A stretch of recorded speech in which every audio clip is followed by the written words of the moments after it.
Buenos días, buenas tardes y buenas noches. Bienvenidos al Mercado de Industrias Creativas, Europa Latam. Estamos en la primera mesa de digitalización. Le vamos a pedir a Nacho Marín Altafonte que la coordine y tenemos más invitados.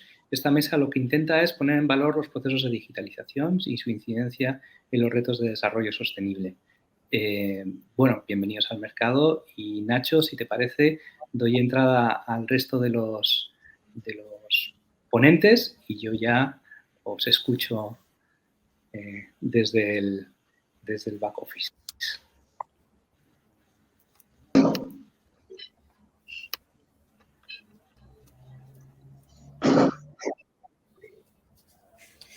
Pues hola, buenas tardes.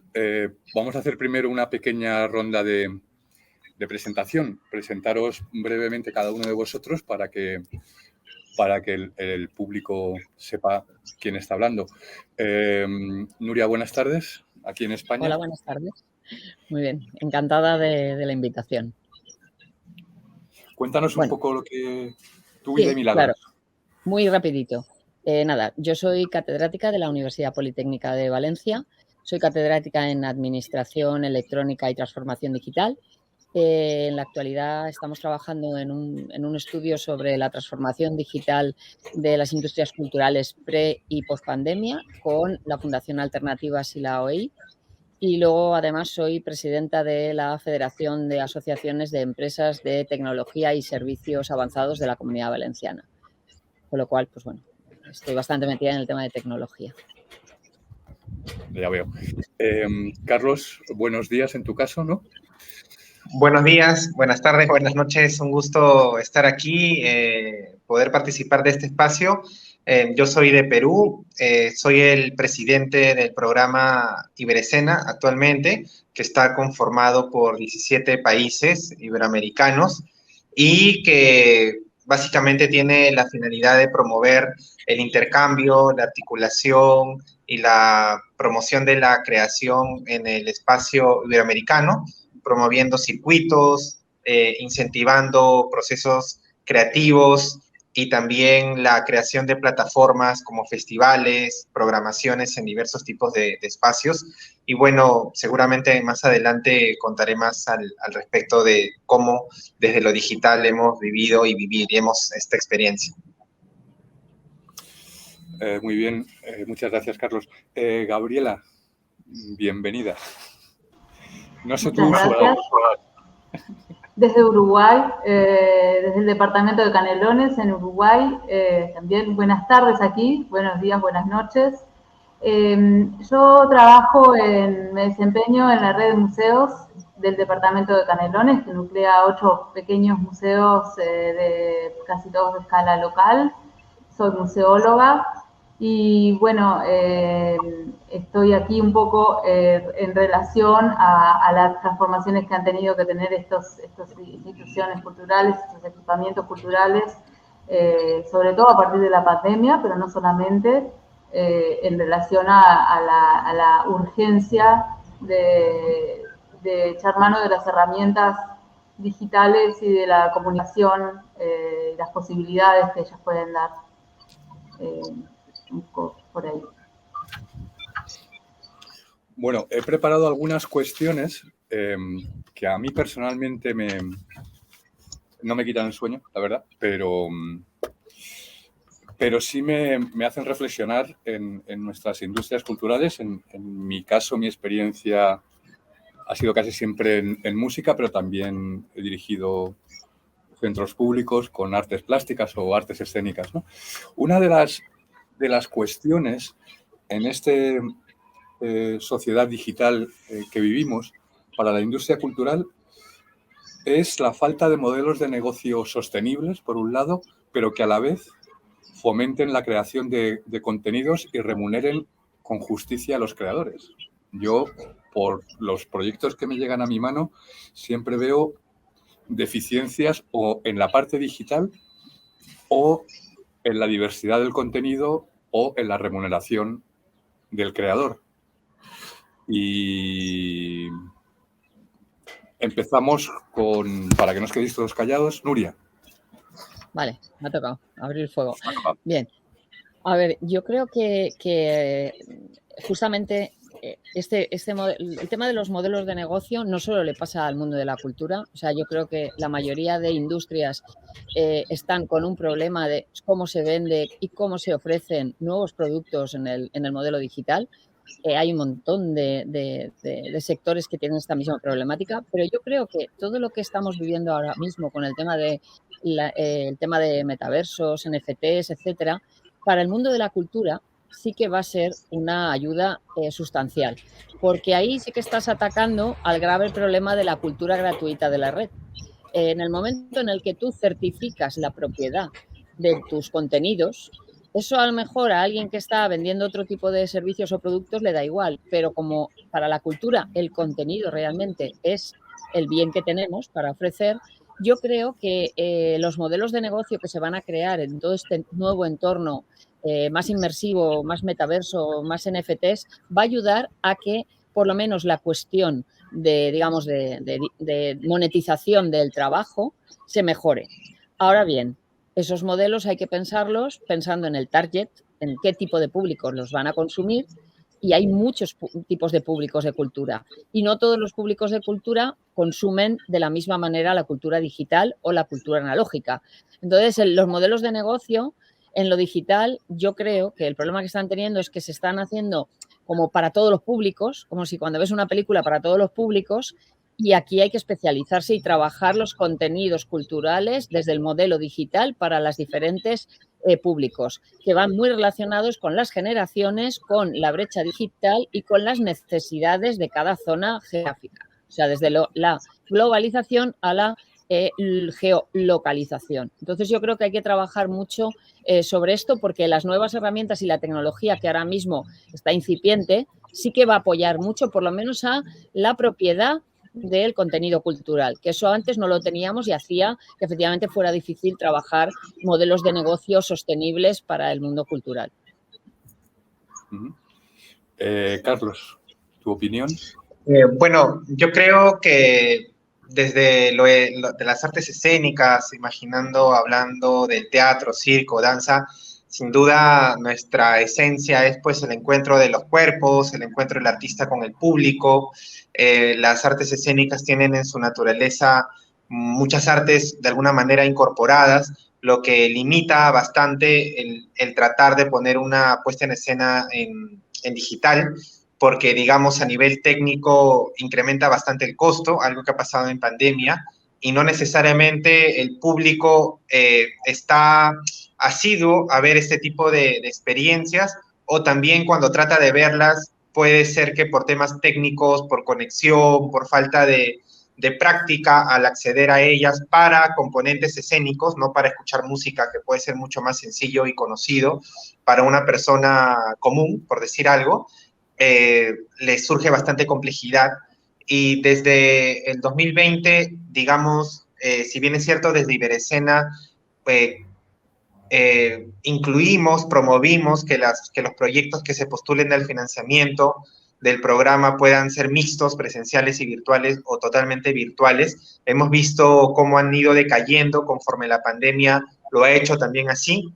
Pero, sin embargo, creo que en el ámbito de las artes escénicas, entendiendo que como cualquier fenómeno cultural es un ecosistema donde no solamente está el hecho escénico en sí, sino desde donde uno se entiende como parte de ese sistema, me explico, donde muchas plataformas, por ejemplo, como TikTok, como YouTube, como la geolocalización que tú puedes hacer de otros agentes culturales en tu territorio, es decir, no, las artes escénicas en cuanto a su vinculación a lo digital no tienen que, pienso yo, entenderse solo como el hecho de si podemos hacer o no un espectáculo virtual, sino cómo usamos esa virtualidad para todo el proceso de la dinámica de artes escénicas, publicidad, difusión, intercambios técnicos, culturales, y creo que finalmente también vale entender cómo la monetización en ese contexto se debe entender, creo yo, también en varios sentidos, ¿no? La monetización es básicamente la acción de generar algún tipo de economía, Y eso no pasa solamente por YouTube, Facebook, etcétera, sino pasa por muchas otras lógicas que vale la pena todavía seguir profundizando. Muchas gracias, Carlos. Gabriela, ¿tu punto de vista? Bueno, yo personalmente me desarrollo en el ámbito público, los museos con los que trabajo son públicos, pero quiere decir que aclaro esto porque, claro, no está entre nuestros principales objetivos la monetización de las actividades culturales, pero claro que trabajamos con privados, nos asociamos todo el tiempo a distintos niveles, desde empresas, artistas, personas, grupos colectivos. Y también es cierto que en el contexto global de lo que significa todas las plataformas de digitalización de los contenidos culturales, los museos, si no nos replanteamos algunas cosas, también puede quedar en cuestión nuestra viabilidad y nuestra contemporaneidad de algún modo.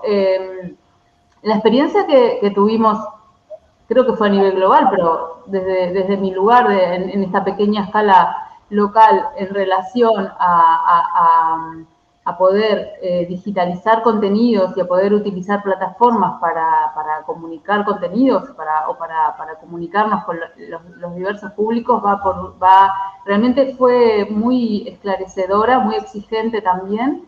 Creo que por ahí hay una exigencia muy grande para este tipo de equipamiento cultural que tiene como base la presencialidad o la experiencia de contacto directo, por ejemplo, con el patrimonio o con una cierta temática de diálogo también, pero ciertamente que sobre todo durante la pandemia, donde hubo mucho auge, pero que nos dejó ciertas enseñanzas, las distintas posibilidades digitales de plataforma de presentación de contenidos, sobre todo a nivel comunicativo, y no solo las grandes plataformas, nos dejaron una enseñanza de, primero, las grandes posibilidades que brinda a nivel de salir del territorio o ampliar el territorio de incidencia por ejemplo, de los museos y todo lo que en ellos se presentan, sean artistas, sean investigadores,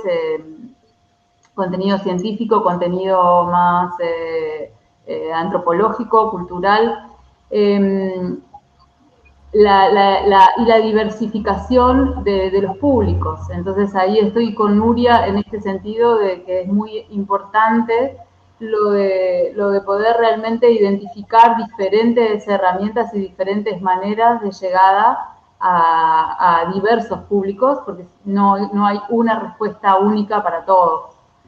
Sino que hay multiplicidad, me parece, de respuestas complejas y cada vez más complejas, porque es verdad que se van agregando, por ejemplo, y ya termino, para nosotros, desde este rincón del globo, ¿no? Que es eso, el departamento de Canelones en Uruguay, aunque parezca mentira, también van llegando un poco más tarde todas estas, aunque a pesar de lo global y de lo global de la digitalización, se van incorporando, quizás vamos un poquito por detrás y es un desafío muy grande también a nivel técnico y económico, poder participar, digamos, de todas las posibilidades digitales que se van presentando. Pues muchas gracias, Gabriela. Pues mira, tanto Nuria como Gabriela habéis hablado de públicos, que era mi siguiente cuestión, ¿no? Es cómo generamos nuevas audiencias en una sociedad multicanal donde los públicos están tremendamente fragmentados y cada vez es más difícil identificar o llegar a estos grupos, a estas nuevas audiencias. Y seguimos en el mismo orden, Nuria. Pues muy bien. Pues mira, yo creo que ante todo lo principal es entender el canal y hacer las cosas pensando efectivamente en el canal que vas a utilizar. Hay un problema actual y es que muchísima gente está hablando de cosas que casi ni las utiliza. O sea, los programadores de cultura tienen una edades determinadas, unos intereses determinados y generan unos productos culturales determinados. Pero claro, es que resulta que muchos de los que, digamos, van a acceder a esa información o no les interesa el formato digital, vamos a tenerlo claro, como ha dicho mi compañero, hay en las artes performativas hay gente que va al teatro o que va a la danza. Yo tengo muchísima relación con la danza y hago muchas cosas con gente de danza, y hay una edad determinada de gente. Además es que esto es generacional. Hay algunas que somos un poco frikis y estamos en otra cosa, pero generacionalmente hay gente que te dice que no va a ver nunca un proyecto de danza por streaming, por ejemplo. Yo, en cambio, me encanta. Yo tengo utilizo muchísimo Netflix, pero también utilizo Dancet y algunos otros canales muy específicos para ver danza contemporánea que no puedo asistir. Me encantaría poder ir a ver danza o teatro a los sitios del mundo más interesantes, pero como no tengo posibilidades, entonces yo creo que lo que hay que pensar es cómo consumiría ese tipo de producto al público al que quiero ir. Y lo que dice es que está fragmentado, efectivamente, pero ¿cuánta gente realmente sabe qué cosas consumen determinados usuarios ahora mismo de cultura? Y luego voy a acabar con una cosa.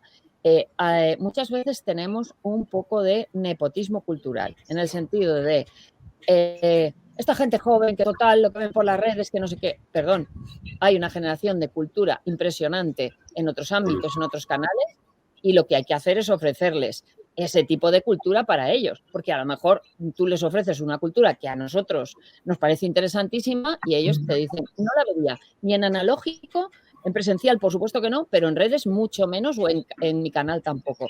Entonces creo que tenemos que hacer un ejercicio y creo que las personas más adultas, que somos los que estamos en los cargos, digamos, de estructuración, de organización, de analizar desde un punto de vista muchísimo más igualitario de la cultura. Cuando nosotros éramos jóvenes, la cultura que nos gustaba era la que nos gustaba. Y nos decían, eso no es cultura ya, pero eso es la que yo hice y la que yo generé. Entonces, se olvida uno muy pronto de que fue joven y entonces empieza a decir, es que tienes que ir al teatro, o tienes que ir a ver danza, o tienes que tal. No, yo la consumo de otra manera y quiero hacer otras cosas. Entonces hay que hacer un ejercicio de reflexión y involucrar a los agentes más jóvenes en ese desarrollo de nuevos productos culturales para que nos ayuden a todos a utilizar la tecnología como herramienta, no como fin. Y creo que eso es fundamental ahora mismo en este momento. Esa es un poco mi opinión sobre este tema. Completamente de acuerdo, Nuria. Carlos.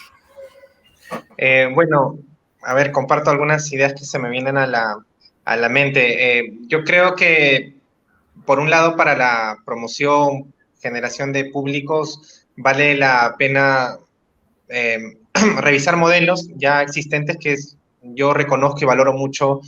Los grupos de teatro, por ejemplo, grupos de teatro campesino, grupos de teatro de barrio, los circos de comunidad, de barrio, porque a través de muchos años construyen un vínculo con su audiencia, algo que creo que es muy importante a la hora de pensar en estos nuevos públicos que, si mal no me equivoco, viene más de las artes visuales, más desde los años 90, pero desde antes ya había esta preocupación, solo que de repente no desde el punto de vista más de la gestión cultural, que también es un campo de conocimiento muy nuevo, desde el campo científico. Creo que primero el vínculo, creo que es bastante importante, y creo que otra cosa, ya para también abordar lo digital, creo que lo digital pasa mucho por el empoderamiento de las personas, que se puede ver en redes sociales, y creo que también vale la pena entender que para promover al público no hay que entender solo como cómo lo atraigo, sino cómo empodero a esa persona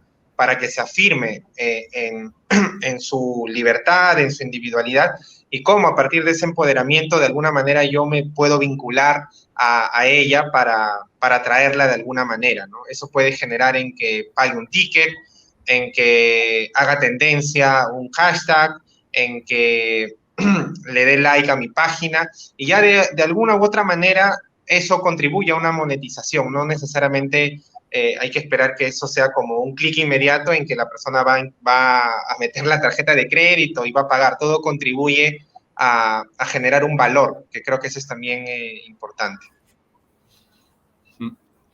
Sí, sin duda.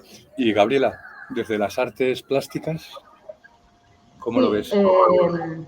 Sí, en general, creo que, bueno, un poco en la línea en la que se viene planteando la temática, creo que hay una oportunidad allí.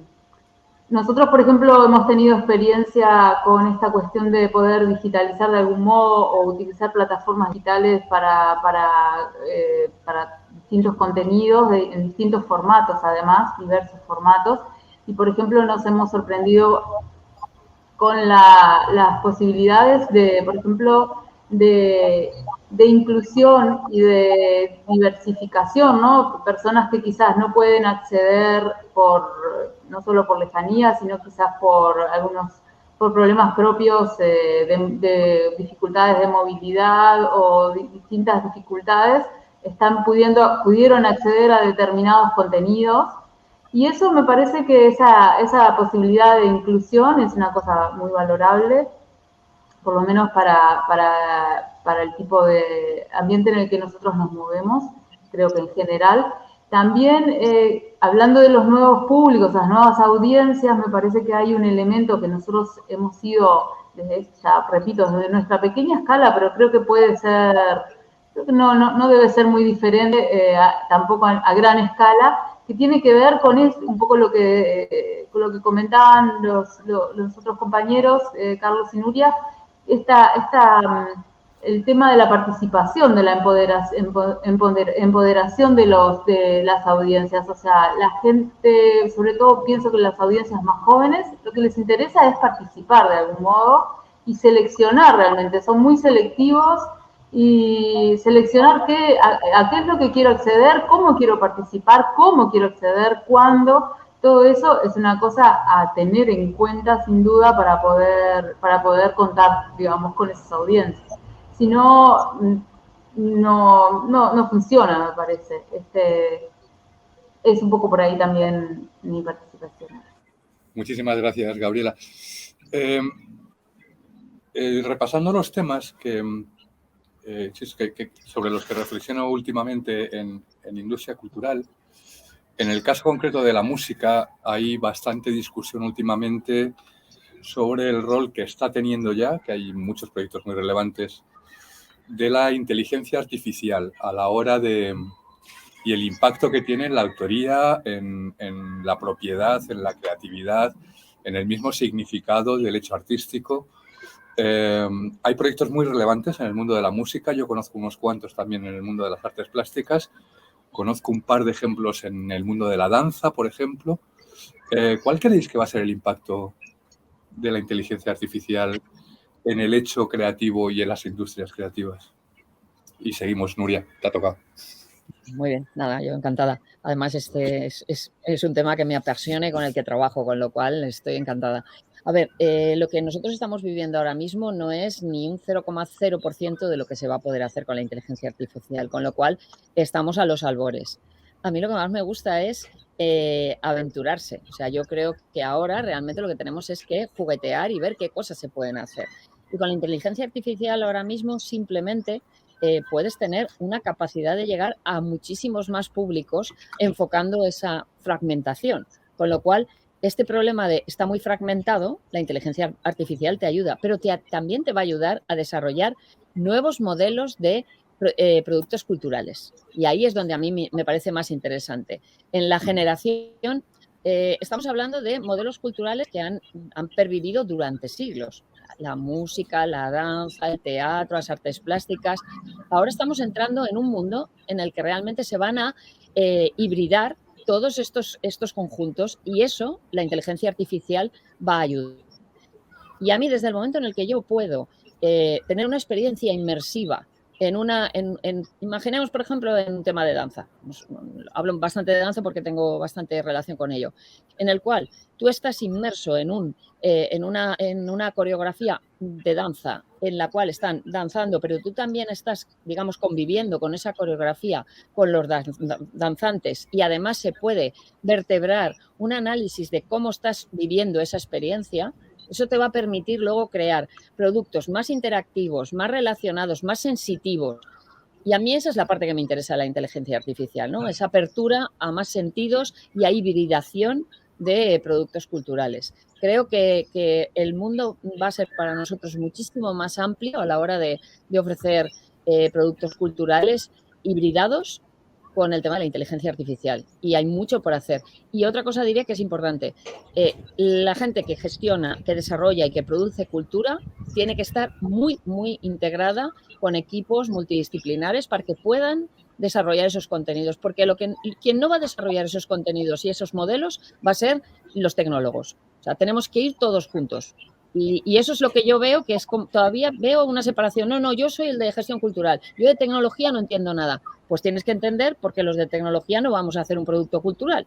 Entonces, creo que es importantísimo esta hibridación de contenidos, pero necesitamos que todo el mundo pueda colaborar de una manera activa, no desde el rechazo del tecnólogo ni desde el rechazo del agente cultural o digamos, desarrollador de los contenidos.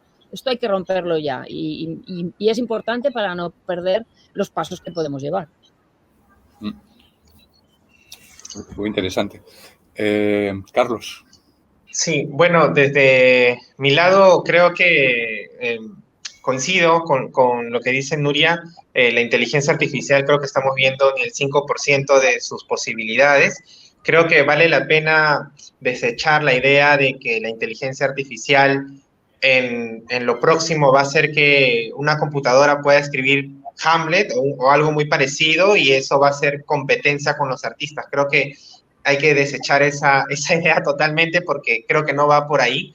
El hecho es que la inteligencia artificial, por ejemplo, podría hacer que muchos espectáculos sean accesibles para personas que no tienen capacidad para oír, capacidad para ver, ¿no? Que tienen algún tipo de discapacidad visual. Para eso puede servir la inteligencia artificial o para hacer de algún modo más interactiva la experiencia de la persona que asiste a un espectáculo, pero entendiendo que la parte creativa es propia del espectáculo y que es una provocación a la persona para que, digamos, de alguna manera participe y a partir de eso, cómo usamos la inteligencia artificial para que complemente, refuerce algún tipo de criterio artístico, componente creativo que se quiera incluir. Entonces, creo que va más por ese lado, cómo lo vamos a usar en la publicidad, en la difusión, para hacer algún tipo de intercambio cultural, para complementar algún tipo de espectáculo, pero para nada para reemplazar a los artistas, ¿no? Creo que eso debemos de plano desechar. Muchísimas gracias, Carlos.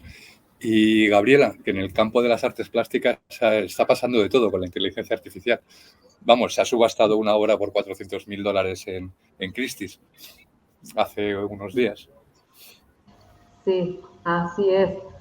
Sí, yo creo que de todas maneras, para nuestro contexto, todavía es una herramienta que está aún lejana, sin duda con un gran potencial, y sobre todo eso, si se toma como lo que es una herramienta, un poco también en la línea de lo que decían los otros compañeros aquí del panel. Y si va a colaborar, o sea, hay que tomarla sin miedo, ¿no? Porque sí que hay como muchas reservas en relación a eso. Yo es lo que noto, por lo menos desde lo que son las comunidades artísticas. Pero creo que sí, que hay que tener apertura y utilizarla como la herramienta que puede llegar a ser a nivel de eso, de nuevas perspectivas, nuevas participaciones y nuevas inclusiones, que siempre es lo que siempre hay que buscar. Por ahora es lo que puedo decir. Admito que la veo todavía desde una perspectiva lejana, en lo que tiene que ver con mi ambiente de trabajo y con mi entorno, mi contexto, que se va a venir rápidamente sin duda y que hay que estar preparados para eso, por lo menos actitudinalmente, a nivel de estar abiertas y receptivas a ver qué es lo que ofrece, ¿no? Y qué es lo que se puede hacer con eso. Sí, muchas gracias, Gabriela. La siguiente cuestión es una reflexión que, como nosotros estamos en plena transformación como organización, tenemos encima de la mesa, ¿no? Y es la digitalización ha traído otras maneras de de trabajar, otros modelos de organización en el trabajo y, sin embargo, yo veo que la mayoría de las industrias creativas no están adaptando este tipo de métodos de trabajo cuando podrían ser tremendamente beneficiosos. Y estoy hablando, no sé, de implantar una metodología agile en una producción de un festival o en un grupo de teatro. ¿No estamos muy antiguos en eso? Bueno.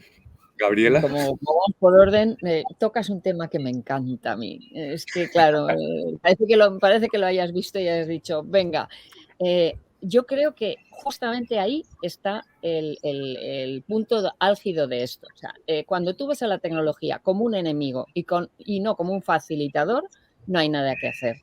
Y esto viene, por lo menos yo hablo de lo que conozco, de la falta de conocimiento tecnológico en las humanidades o en la gestión cultural.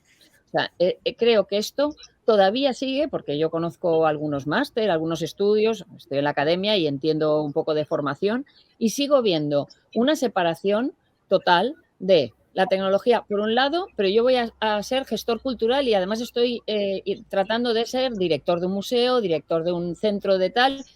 Vamos a ver, es que esto hace 20 años se podía consentir, pero ahora mismo no puedes tener a una persona un año estudiando y que no haya visto ni una sola asignatura de cómo funciona pues una metodología ágil para proyectos, un tal, porque es que ya no va por un lado la parte digital y por otro. Entonces, creo que hay que hacer un proceso de digamos, de rediseño de la formación en donde la gente que salga ya salga preparada para entender que eso le va a ayudar. Eso realmente no es tu enemigo, no tienes el enemigo en casa.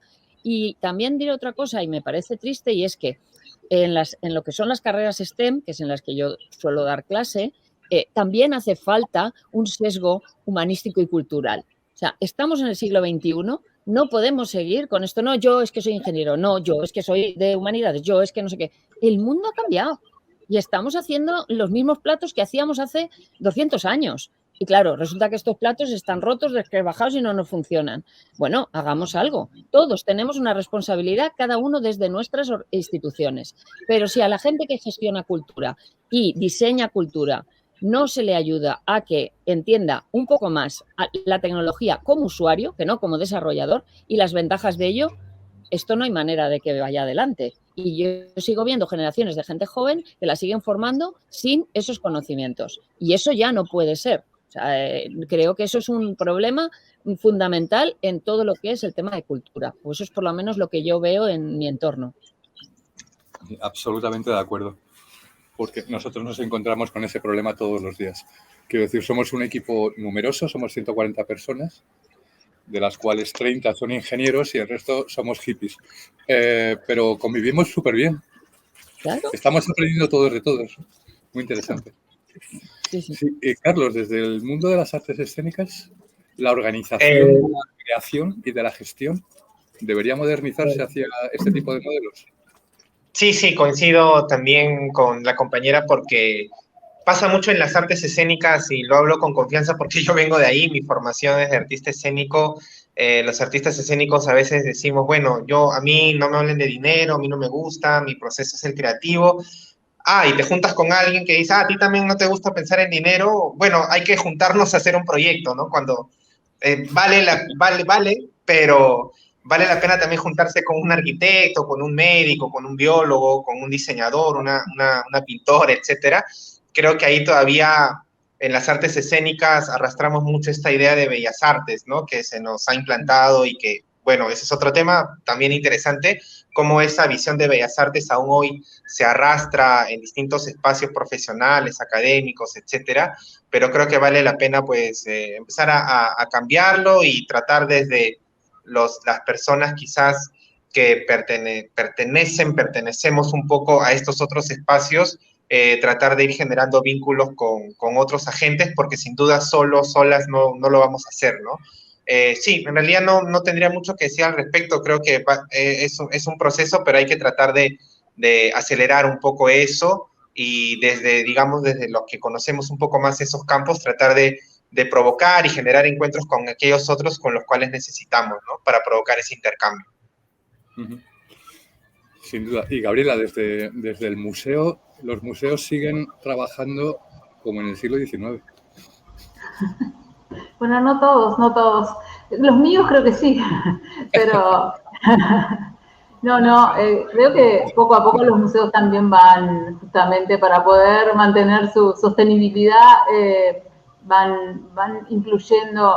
A ver, en realidad el trabajo interdisciplinario en los museos es imprescindible, y eso sí también viene un poco desde el siglo XIX, no es porque si no o sea, en un museo tenés que tener diferentes puntos de vista para poder, es un poco como las artes escénicas, ¿no? Para poder hacer un montaje de una exposición, necesitas dialogar con los científicos, con los curadores, con los artistas, con los diseñadores, con los montajistas, los labs, ¿no? Y creo que la tendencia es cada vez más así a nivel de lo que es gestión cultural también, sino, o sea, la interdisciplinariedad y en el arte, sin duda, va para ahí, no tengo duda, yo por lo menos, de que es así, de que viene a la integración y a que las obras sean atravesadas por diferentes disciplinas, puntos de vista, también hibrideces, como se dice mucho en Latinoamérica. Y yo soy optimista en relación a que tenemos que aprender de las nuevas generaciones. Quizás ahí, que lo tienen como mucho más integrado. A pesar de que quizás ahí va, la academia no se los da tan claramente, creo que vienen como con, quizás por su propia interacción y con esa capacidad multipantalla que tienen las nuevas generaciones, y su propia interacción con distintos ambientes y distintas disciplinas al mismo tiempo. Tengo como ahí bastante, soy optimista y creo que tenemos que aprender de ellos en ese sentido. Y bueno, los museos sin duda tienen que aprender de las nuevas generaciones y los nuevos formatos y las nuevas maneras de trabajar. Muchas gracias, Gabriela. La siguiente pregunta tiene que ver con la tensión entre lo global y lo local, ¿no? ¿Cómo fomentamos a las comunidades de creadores locales, que a su vez todos los creadores quieren internacionalizarse, ¿no? Con lo cual, parte de mi día a día es que me encuentro que si los artistas de Perú, Argentina, Chile, Uruguay, México y España, todos se quieren internacionalizar a la vez, lo que pasa es que cada vez tengo más y no tengo tiempo de ocuparme de mi comunidad local, que también quiere internacionalizarse, ¿no? Esta tensión, ¿cómo la veis? ¿Cuál es vuestra perspectiva? Yo ahí sí que realmente creo que la digitalización y que el tema de las herramientas, ahí sí que ayuda. O sea, antes para internacionalizarte, pues claro, lo único que podías hacer era viajar y dar vueltas y mucho dinero, muchísimo dinero en todo. Y todos sabemos que un espectáculo, hacerlo de forma internacional, tiene unos costes que son imposibles para lo que son pequeños grupos o pequeñas entidades o pequeñas asociaciones o empresas que desarrollan productos culturales. Entonces, ahí sí que yo creo que la tecnología sí que lo permite. Ahora bien, tienes que diseñar ese producto cultural de diferente manera. Entonces, ahí el problema que hay es que si tú, por ejemplo, estás ofreciendo un espectáculo en un espacio, puede ser un teatro o puede ser un museo, puede ser tal, y luego lo quieres hibridar a ofrecerlo digitalmente a nivel internacional, no puedes hacer una grabación. O sea, si tú grabas un espectáculo como un vídeo, como un YouTube, pues ya no es el espectáculo que has vivido, es otra cosa. Entonces, tienes que diseñar. Yo creo que ahí la posibilidad de la internacionalización es diseñando agregados a tu producto escénico o plástico analógico, y que tengas otras cosas a nivel digital que te apoyan, y que eso sea lo que pueda ver otra gente. Porque al final, si no, las comunidades más pequeñas nunca van a poder internacionalizarse, porque no van a poder llevarse su producto analógico de aquí para allá, porque no tienen la financiación. Pero en cambio sí que las herramientas digitales les pueden dar a conocer y dar otro tipo de producto relacionado con ellos. Eso, por ejemplo, a mí me parece que el Circo de Soleil y algunos de estos sí que han hecho mucho estas cosas. Ha dicho, bueno, pues no has podido ver mi espectáculo, pero yo te doy acceso a entrevistas con los artistas, a tal, a cual. O sea, o te voy a dar, por ejemplo, un juego, puedes hacer un juego para gente más joven, con los personajes. O sea, trabajar otro tipo de modelos que te ayuden. Lo global y lo local tiene que funcionar de esa forma. O sea, tiene que estar absolutamente preparado para que tú no ofrezcas el mismo contenido. Si ofreces el mismo contenido grabado, esto no es internacionalizar, esto es mandarle a alguien un vídeo y ya está. Entonces ahí es donde creo que hay que trabajar. Volvemos un poco a la primera pregunta. Trabajemos el diseño de los contenidos multipantalla y analógicos para poder internacionalizar esos contenidos. Si no, esto es hacer la misma cosa, pero en otro formato y no funciona, yo creo. Vale, completamente de acuerdo. Carlos, ¿tú que trabajas en un organismo internacional? Bueno, yo creo que hay algo que está pasando muy interesante, que la pandemia ha motivado mucho en el ámbito escénico, la generación de redes y más intercambios utilizando plataformas digitales, algo que para nosotros era mucho más extraño o lejano. La pandemia ha incentivado la generación de muchas redes, muchas más redes que existían, muchas más redes de artistas, y creo que ahí se ha generado una... no sé si decir nueva localidad o nuevas comunidades más híbridas, de repente cuya vinculación es de alguna u otra manera reimagina lo que es un territorio, ¿no? Creo que desde ahí se están creando nuevas cosas muy interesantes, y creo que lo local también vale la pena ser consciente de que lo internacional es muy distinto a lo local, y eso varía mucho en cuanto a cómo te vas a presentar, qué vínculos vas a generar, y muchas veces lo local no está del todo agotado. Muchas veces como artistas queremos internacionalizarnos y no conocemos mucho a ciencia cierta, incluso nuestro mercado más local, donde podría haber un público mucho más asiduo a nuestros procesos, ¿no? Y también lo otro, ¿no? Queremos internacionalizarnos, pero tampoco no entendemos lo importante que es generar vínculos comunitarios con los demás. Desde Iberescena, por ejemplo, nos llama mucho la atención las redes de payasos, de titiriteras, de titiriteros, que, digamos, su lógica es un poco desvinculada de las industrias culturales, pero detrás de esas tradiciones y lógicas hay muchas cosas que nos hacen falta digamos, a quienes, digamos, somos más asiduos a otros ámbitos. Son lógicas internacionales mucho más fortalecidas, mucho más solidarias, donde la capacidad para apoyarse los unos a los otros está, digamos, mucho más interiorizada, y si a eso se le complementa con lo tecnológico, podría dispararse, ¿no? O sea, creo que me reafirmo otra vez en que lo tecnológico siempre va a ser un medio, una herramienta, y hay que no desechar lo anterior a lo tecnológico como si fuera un nuevo hacer, una nueva manera de entender los públicos, una nueva manera de crear, ¿no? Sí, sin duda. Yo hace unos años, ahora que mencionas las marionetas, a los titiriteros, puse en marcha una cosa que se llamaba Madrionetas, que es el Festival de Títeres de Madrid.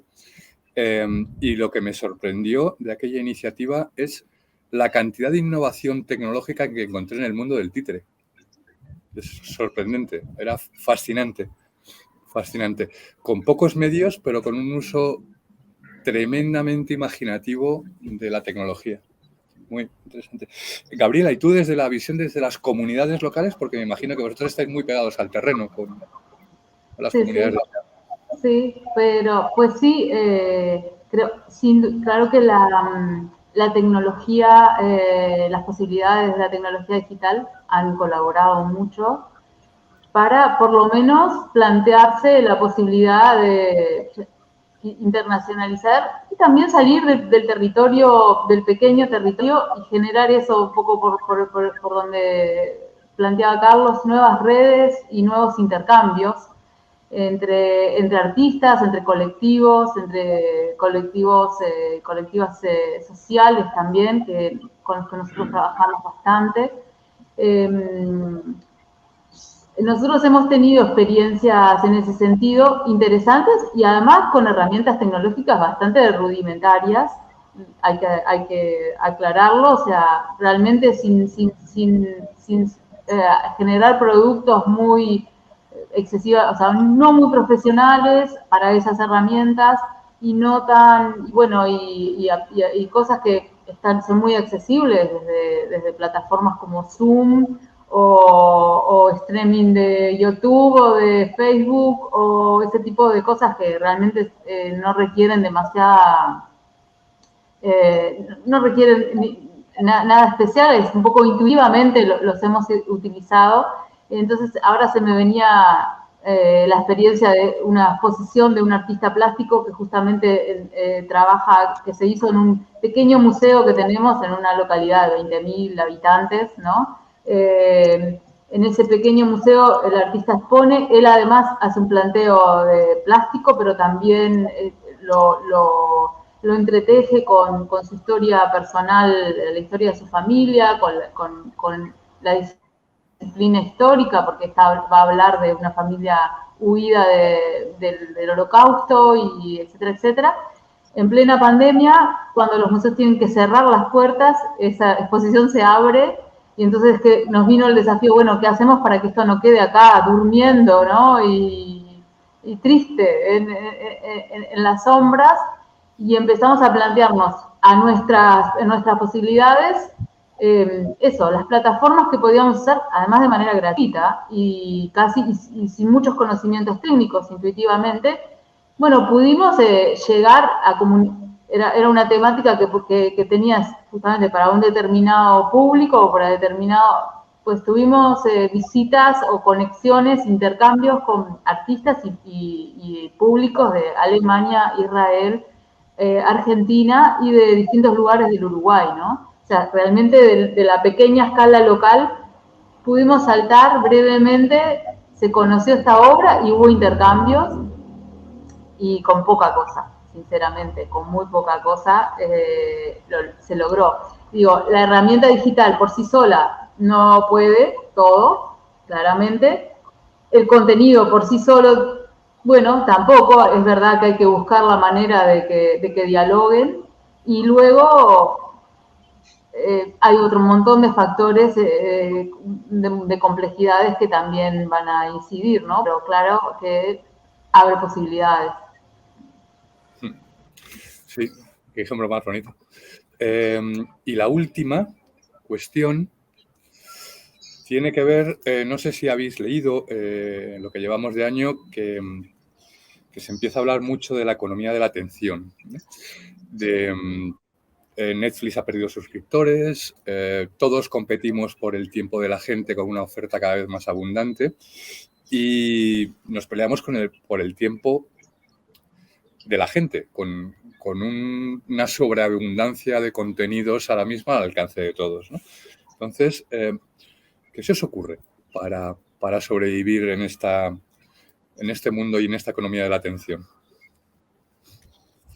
Bueno, realmente yo creo que efectivamente este es un problema que tenemos ahora mismo y que es difícil de... Y esto no tiene nada que ver solo con la tecnología, ¿eh? O sea, esto no solo con la tecnología. Claro, o sea, digamos que ha traído más problemas, o sea, ha ayudado a que esto cada vez tenga, pero a la vez también es una herramienta que nos va a dar la posibilidad de crear esa economía mayor. Yo creo que ahí el problema es entender cuál es el foco en donde debemos de desarrollar esos proyectos que efectivamente puedan ayudarnos. Y yo creo que la gente está hablando mucho de ello, pero nadie se ha sentado a analizar realmente qué es y qué se puede ofrecer. Entonces, se ponen de moda las cosas, además, ahora cada vez más deprisa se pone todo de moda y todos hablamos de todo y se pasa y es como un like, ¿no? Y siguiente cosa. Y yo creo que ahí sí que hay un entorno y además tiene una relación también muy directa con lo que es la economía circular, que a mí me parece muy interesante y que efectivamente si tú trabajas sobre la economía de la atención y la economía circular, hay un montón de proyectos que se pueden desarrollar, pero hay que parar, hay que centrar y hay que entender hacia dónde y qué tipo de proyectos tienen cabida ahí y cuáles no, porque entonces de repente le ponemos a todo coletillas y el proyecto que teníamos antes, que era de no sé qué, le pones la coletilla de, bueno, pues ahora lo financian como economía de la atención, pues yo le pongo economía de la atención de proyecto de generación de nuevas audiencias de no sé qué, pum, y ya está. Y no está pensado. Entonces, para mí creo que es un espacio interesantísimo de trabajo. Van a haber unos proyectos muy interesantes, muy vinculados yo creo que al tema de la economía circular y a otro tipo de proyectos de sostenibilidad muy fuertes, pero no todo va a poder entrar en esos capítulos y lo que hay que ver es realmente qué ofrece de más esto, o sea, qué público va a tener esto también, ¿vale? Entonces, creo que vamos un poco acelerando las modas y se pasan tan rápido que no nos da tiempo ni a diseñar nada para ellas. Y más en estos términos que son además principales y que sí que podrían ser muy buenos si paráramos un poco a analizar cómo y por qué. Sin duda, sin duda. Carlos, ¿tu punto de vista? Sí, bueno, me parece interesante ver cómo los espectáculos cada vez se acortan, ¿no? Cómo hay más personas que ahora les gustan más las series que las películas, por más que de alguna manera uno podría estar mirando series 3, 4, 5 horas, pero no vuelves a ver El Irlandés de Scorsese porque de alguna manera lo ves más largo, a pesar de que puedes pasarte, no sé, mirando La Casa de Papel mitad de temporada en un solo día, ¿no? Creo que hay una manera de entender esta inmediatez que no pasa solo por el tiempo, sino creo que por la relación que la persona tiene de su tiempo, con el tiempo, etcétera. Y creo también, por otro lado, que como en el teatro de donde vengo, todo a veces puede ser igual a su opuesto, ¿no?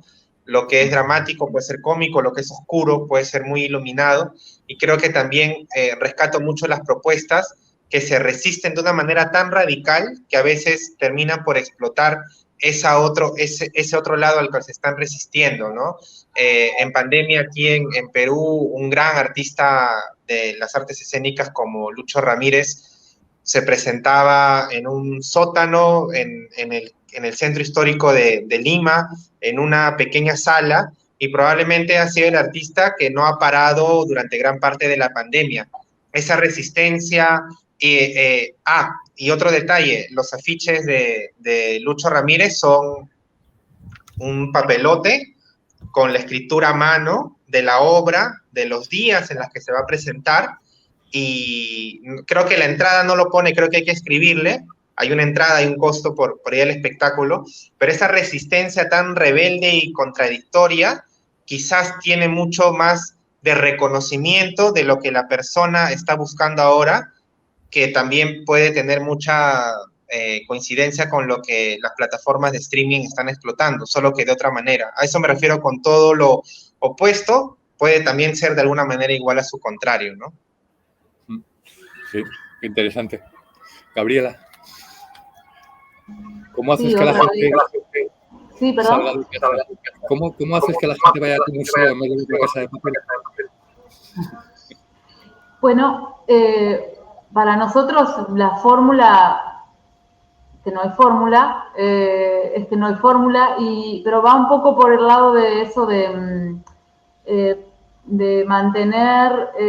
primero, esto de lo que ya veníamos hablando, ¿no? Realmente dirigir a qué público vas, ¿no? Cuál es tu público objetivo y saber que no todo lo que vas a ofrecer o lo que vas a generar va a ser para todo el público. Y entonces tener como esta cuestión de diversificar la oferta de algún modo o la llegada, quizás incluso de lo mismo, pero por diferentes vías o con distintos lenguajes. Yo creo que lo de mantener lo genuino, lo que es genuino y lo que es singular, bueno, va a tener un espacio porque es eso, o sea, creo que es lo que necesitamos. Y luego lo local aquí, lo que tiene que ver con la cercanía también es importante. Creo que por ahí nosotros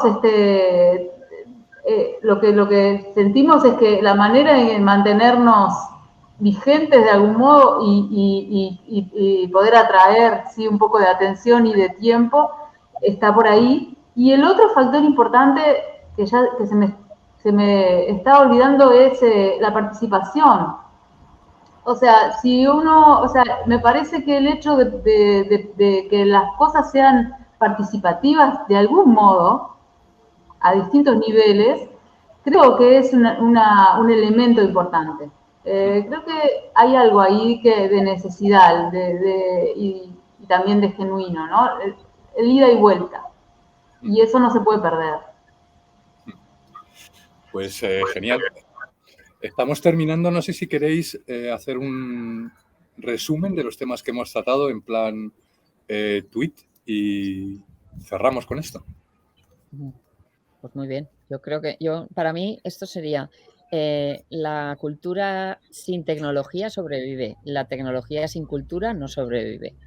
Con lo cual, hibridación de la tecnología y la cultura, por favor. Qué buen titular. Carlos. Sí, yo coincido también. Yo creo que hay que seguir tratando de generar espacios de intercambio, grupos más híbridos, como ya la tradición, hablando de lo mío, de las artes escénicas nos ha enseñado, recuperando esa esencia que no tiene por qué estar ajeno a lo tecnológico, puede ser más tecnológico de lo que pensamos y reimaginar que, como les comentaba hace un momento, un afiche hecho a mano y posteado en Facebook reafirma mucho más ese empoderamiento de la persona que dice yo voy a ver esa obra porque qué locura, ¿no? Cómo la escribe a mano y dónde es, en un sótano, en el centro histórico, ya me imagino yo bajando ese sótano a ese lugar misterioso, mágico, donde de alguna manera esa rebeldía del artista se identifica también con esa rebeldía, esa furia, ese apasionamiento que me puede despertar un momento tan crítico como la pandemia, ¿no? Así que creo que es un ida y vuelta siempre donde la tecnología va a seguir siendo un espacio siempre enriquecedor, pero una herramienta más al fin. Gracias. Gabriela. Sí, bueno, también esto, ¿no? La tecnología, por supuesto, como una herramienta. Es verdad que la cultura sobrevive sin tecnología, ha sobrevivido y va a sobrevivir, pero la tecnología le da alas, ¿no? Realmente le da alas y da una perspectiva y unas posibilidades que sería necio no aprovecharlas, sin perder eso, la singularidad, la cercanía y la posibilidad de participación, ¿no? Y de intercambio. Sin perder eso, me parece que hay que utilizarlas. Perfecto, muchísimas gracias. Pues muchísimas gracias a los tres y con esto, buenos días, buenas tardes, buenas noches a todos vosotros. Muchas gracias. Muchas gracias. Muchas gracias.